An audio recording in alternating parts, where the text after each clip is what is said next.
How we doing, everybody? I'm UFC Thoughts, and today I'm going to be doing my recap for UFC Vegas 92, how the card went, what I think about the fights in general. I know this video is hella late. Your boy, I was living life. I'm also sick again. Allergies kicking my butt. But, yeah, let's just get right into the main event. Lerone Murphy really surprised me. I'm not gonna lie. He looked very good for a large majority of the fight. I'd say 95% of the fight. He looked fucking spectacular. Especially after considering the following, that he got knocked unconscious at the end of the first round with that up kick, which, I mean, landed about as flush as possible. Edson couldn't really do anything on the feet. You could see the age really show in this fight, even though it didn't really show in the Yusuf fight. I mean, Edson Barboza looked like a bag of bones out there. He really couldn't do much against Lerone Murphy, and I'm giving that credit to Lerone Murphy. He kind of just outdogged Edson. He was walking forward, stalking him down the entire time. Edson wasn't getting any breaks. He was kind of just crumbling as the fight went on. I mean, holy shit, dude. What a performance by Lerone Murphy. I'm giving him his flowers now. I wasn't familiar with your game. I wasn't familiar with your game, bro. Yeah, what a performance from Lerone Murphy. Really just utilizing great fundamental assets to demolish such a legend in Edson Barboza. Just across 5 rounds. Absolute. And we see he has decent cardio. I mean, he slowed down a little bit, but he was still pushing an insane pace on Edson Barboza. I wouldn't mind seeing Lerone Murphy next time he fights on, like, the main card of a pay-per-view. Legit. Great performance from him. I don't really know who you matchmake him next with. There's 2 guys in that featherweight division that are lower ranked but need fights up. That's him and Diego Lopez. So I don't know who you matchmake those guys. I honestly believe that you should do Josh Emmett, Diego Lopez, maybe Lerone Murphy with like a Bryce Mitchell, maybe. I don't know. I'm just throwing names out there, but great performance. Someone get a body bag, motherfucker. Khaos set Carlston Harris into the fucking shadow realm. I'm so happy. We fuck with Khaos around here. If you don't fuck with Khaos, we don't fuck with you. How about that? What a KO from Khaos. Again, exactly what I said would happen. Carlston Harris, he's sloppy on the feet. I know Khaos is kind of a bit wild on the feet too, but there's a difference in power here, and there's a difference in chin ability here too. Holy fuck. I mean, Khaos was eating everything that Carlston Harris was throwing at him. Literally in the finishing sequence, Carlston landed like a 3-punch combo, and Khaos was just like, okay, and they just doinked him on the chin with a right hook, and he fucking died. Fucking, we got Khaos spitting bars in there. It ain't personal, it's punishment. Ugh, that's gross. Nasty. Like the finish, holy shit, he fucking set him stiff. I feel bad for Carlston Harris. Like, all I'm gonna say, the only 2 guys in the UFC so far to beat Carlston Harris are Shavkat Rakhmonov and Khaos Williams. Who did it quicker and who did it better? Khaos, I mean, that's what happens when you stand with him for too long. Khaos looked improved. I want him to be more active. I know he's doing his own personal stuff with, like, the real estate stuff, flexing his money on his Instagram stories. I want him to be more active, because we need more performances like this in the UFC. I mean, especially in co-main event slots of these Apex fight nights, man. Holy fuck. Dude, get him in a fucking crowd, actually. Fucking Apex for Khaos. Get him in a fucking crowd, would you? Jesus. For, like, September or October, whatever live events they're doing in those months, get him on there. Get Khaos in that bitch. Come on. Bring Jackson to the fucking main stage, you fucking assholes. Come on, that's 2 fights in a row for Khaos. I know the Rolando Bedoya one was a little suspect, but I mean, you can't deny a KO like that, motherfucker, against Carlston Harris, who, you know, was coming off the Jeremiah Wells win, which was pretty fucking solid. So, yeah, Khaos silencing the doubters. If you picked Carlston Harris, why? Why would you? Why? You thought he was going to beat you fucking dummy? We move to the feature fight. Themba Gorimbo versus Ramiz Brahimaj. I mean, it wasn't the performance we all wanted from Themba, but it was a good performance nonetheless. He absolutely nullified Ramiz throughout the entire fight. Every single time Ramiz tried to even encounter a grappling exchange, Themba would just take over, actually reverse takedowns of Ramiz into takedowns of his own. I know a lot of people were dogging him for the performance, saying, oh, he's a boring this, boring that. I, personally, like I said, boring, very impressive from Themba to be able to nullify a guy like Ramiz Brahimaj, who is a specialty, is grappling, of course. I mean, he's the poor man's Arman Sarukian. I was saying that while watching the fight. I was like, he looks like fucking Arman Sarukian. He legit has, like, the same, like, architect build as Arman Sarukian, minus, like, his legs being, like, 35% of his body. Like, Arman Sarukian's all torso. Like, no one talks about. He's But, yeah, great performance from Themba. I'd like to see him be... I would also like to see Themba be active, because he didn't really take a lot of damage in this fight. I know he's probably going to take the emotional break for his, what was it, his coach or something, like his coach's mom that passed away, which, rest in peace to whoever did. I totally forget, like, who it actually was, but rest in peace. Themba, of course, had, like, the post-fight speech afterwards, like, people were making fun of him for, like, crying at the press, which was like, what the fuck are you doing, man? Why are you making fun of someone and talking shit about that? Like, what the fuck are you doing? Like, bro, he has every right to be emotional about that. Yes, like, but great win from Themba. I'd love to see him be active. I know he's probably going to take the emotional, break to heal from that, but I like Themba. He's got the nutritionist. He's fighting well, fighting smart, too, which we like to see. So get Themba back in there. Themba Gorimbo. We move to Adrian Yanez beating Vinicius Salvador. I mean, holy shit, that was brutal to watch. Again, very weird performance from Adrian. Honestly, Vinicius was landing quite a few shots on good old Adrian. But the difference was just in power and poise, I'd say. Adrian landed like one really solid shot, and that set down Vinicius bad. And then the follow-up shots. I mean, honestly, this was one of the later stoppages I've seen in a while. I mean, Vinicius was out a couple of times, and he was laying on his back for like a solid 3 minutes after the fact. I mean, I get as a ref you're trying to let a guy fight his way back into a fight, and they'd probably get upset at you for stopping that early. But at a certain point, you just got to be like, this guy's not... He's getting 50 unanswered punches on his fucking head. You might as well stop it, Jesus. So, really late stoppage, in my opinion. Cool knockout for Adrian Yanez. It kind of reminds me a little bit of the Khaos fight higher up on the card that I talked about earlier. Oh shit, I dropped my mic. I'll edit that out later. Where, like, all it took is one. Set him down. But I think Khaos had a little bit more success. Adrian was just, he fought way different than what he usually does, where he's utilizing the jab, utilizing the boxing fundamentals. He openly was going for one punches and trying to get a cool KO, probably just trying to get his mojo back. But I don't think that's the way to get it back for a guy like Adrian Yanez. He needs to get it back with good performances, not just, one-punch KOs. I think he needs to get his mojo back through dominant performances. And I wouldn't consider this a dominant performance, a very cool KO.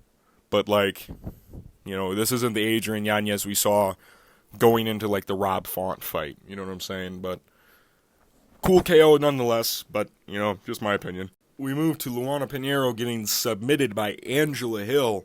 I mean, if I'm being honest, I wasn't really paying attention to this fight because as this fight was happening, Usyk versus Fury was happening. I was kind of panning back and forth between the fights.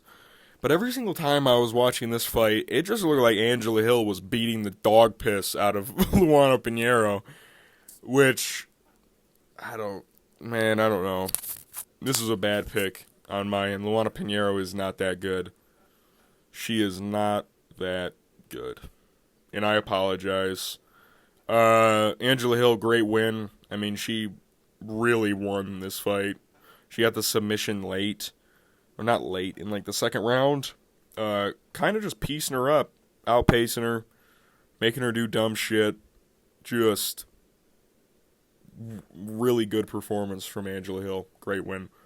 I don't know what's next for her, but I think Luana Pinheiro needs to go back to fighting not ranked people. 2 fights in a row, 2 losses, 2 stoppage losses is just not good, man. Great win for Angela Hill. We move to the featured prelim, Victor Martinez versus Tom Nolan. Very wild fight. Tom Nolan was using his height and reach pretty well, but yet again, we see Tom Nolan might not actually have a chin. He ended up winning the fight, but he got dropped pretty bad by Victor Martinez, who I don't credit as a very good fighter, if I'm being honest. He got cut bad on the ground with like an elbow. They get up.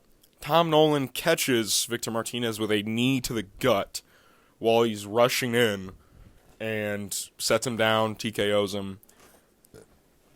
If I'm being honest, not too impressed with Tom Nolan in this fight.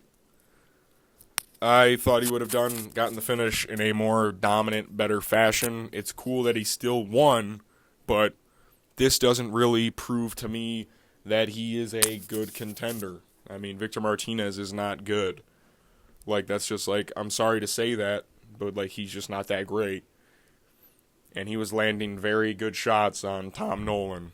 So, I don't know if Tom Nolan needs to move up in weight class, because I don't know if this weight cut is just demolishing this dude's body. But honestly, I wouldn't be mad at him moving up to 170 because he's getting dropped. He's been dropped in both fights now. And in bad fashion too. So, good win, but like, I'm being wary of picking Tom Nolan now because we're starting to see that his chin just isn't good. We move to Umar C beating Tuco Tokos. What a performance from Umar C. Gets the takedown early, dominates Tuco for the rest of the fight, lands some decent ground and pound, gets some dominant positions, gets the submission win. This is what we need to see in debuts of these guys that, you know, are undefeated. We don't know if they're really that good. And he proved himself significantly. Tuco honestly looked like he gave up at a certain point. When the choke got locked in, it took like 5 seconds for him to tap, and it wasn't even really under the chin, on the blood. He kind of just tapped. Great win for Umar C. I want to see him be active. Get this dude on fucking either the summer cards or the latest I would like to see this guy fight is UFC Paris, which is what they're probably going to do for him, which sucks. But honestly, a quick turnaround in July, maybe? Because, like, I don't really give him a can in July, give him a good fight in September in Paris. That's what I want to see. Umar C looked fan-fucking-tastic in this fight. I want to see him be active. This guy, he's big for the division, strong wrestling. I mean, he moved fluidly on the ground as a big man in a weight class at 205 where not a lot of people are able to do that. So, we might have a good light heavyweight Frenchman on our hands. It'll take a bit for us to see him face adversity, I think. This is who I think the next guy could be at light heavyweight, if I'm being honest. This might be our guy for the next for the next year or so, before he inevitably gets fraud checked by on paper Anthony Smith. We move to Tamiris Vidal versus Melissa Gatto. Melissa Gatto was just better in this fight. She was quicker, had the better combinations. Tamiris Vidal was throwing at ghosts in this fight. Her long, like, windy hooks just weren't landing at all. The stoppage of the fight is what a lot of people were talking about. Melissa Gatto ends up hitting the breast of Tamiris Vidal, the boob, if you will. And I don't have a say. I don't know how that feels because I'm a dude. I don't know if that hurts really bad. It's a legal strike in MMA.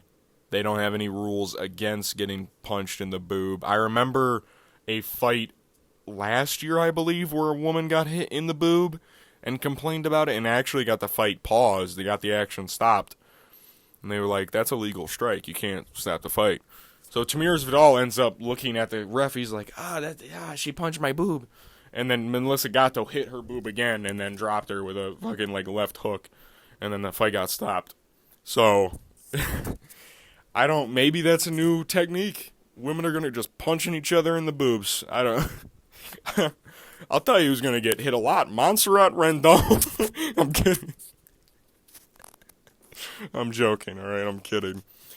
But, very weird stoppage. I don't know how that feels. It probably sucks. But, I don't know. I don't know what the commission's going to do about that. I don't know if that's I don't know.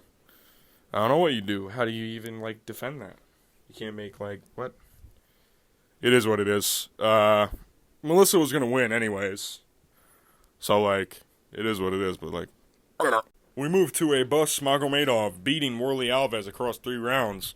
I mean, he grappled the whole fight, showed a good wrestling gas tank, flowed freely from top mount to back, landed a lot of good elbows, landed some good shots. A Bus definitely slowed down again. Warley was pushing a pace on the feet. Great takedown entries from A Bus. We just still need to see him work on that cardio, man. He got tired again, but he looked better, and he wrestled a lot, which is good to see. He's working on how to implement other strategies other than gassing out from throwing 5 teep kicks. So, yeah, great win for Abus Magomedov. Kind of saw this one coming, not by grappling, but I thought he was going to knock him out. But Abus really just dominated this fight from bell to bell, from post to post.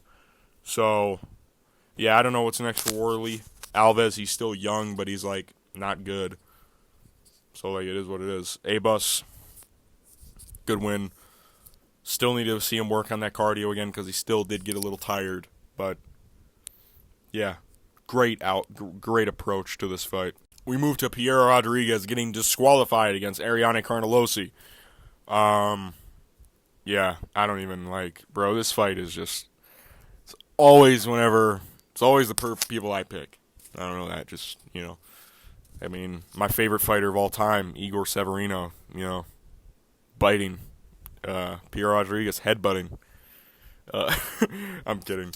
Yeah, Piero Rodriguez was winning the fight against Ariane Carnelossi. She rocked her. She was just winning the stand-up exchanges. Even though Ariane looked quicker, Piera was landing more accurate shots, just toying with her at certain points.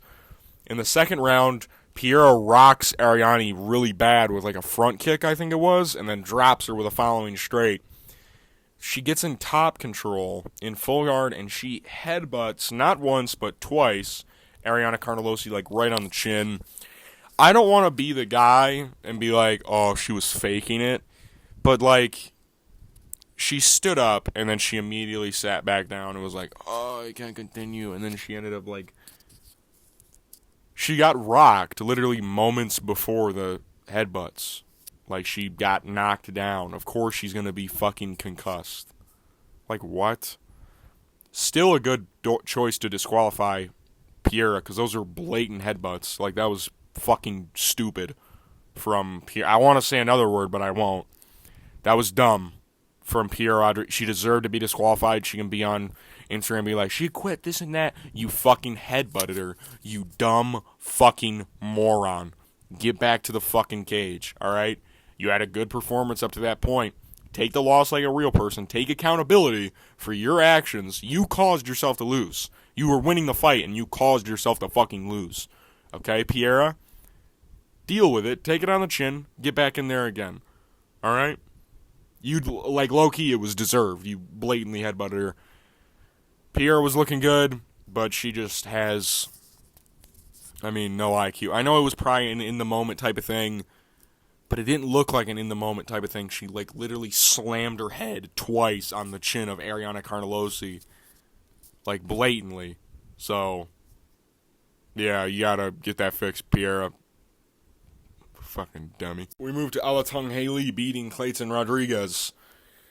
Yeah, this fight, Clayton looked decent on the feet. Again, kind of like he does in every fight. Lands a couple of decent shots. Was not openly outstriking Alatung Haley, but he was obviously landing hard. I know the photo I'm using doesn't do him justice, but Alatung Haley won. So I kind of just have to show a photo of him doing well in the fight. This wasn't even really what he did well in the fight. He grappled really well. He got into dominant positions on the ground against Clayton. He nullified damage.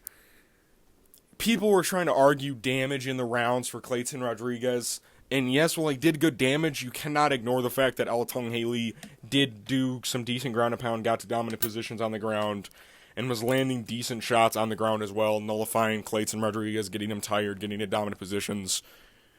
Flowing really well on the floor, on the ground was Alatung Haley. Great win for him. Another setback for the young Clayton Rodriguez. You know, it is what it is. He'll live and he'll learn. Again, seeing that the ground is really Clayton Rodriguez's, weakness. It is what it is. Good win for Alatung Haley. Want to see him back in action again. He goes from like Chris Gutierrez to fucking Clayton Rodriguez. Insane stuff from Alatung Haley. We move to Vanessa Demopoulos winning against Emily Ducote. To be honest, I don't have an opinion on this fight. I didn't really watch the first round and like the first half of the second round. I was swimming with my buddy in my backyard, because I didn't really give a shit about this fight. I'm not a casual, I swear. I still watched most of the fight, but Emily Ducote was landing better shots on the feet. Vanessa looked like she was throwing harder. I didn't watch the first round.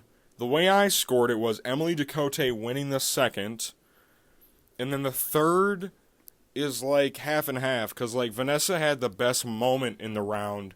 She rocked Emily Ducote really bad, but like for like the remainder of the round, it was mostly just Emily Ducote piecing her up, catching her while she was running in.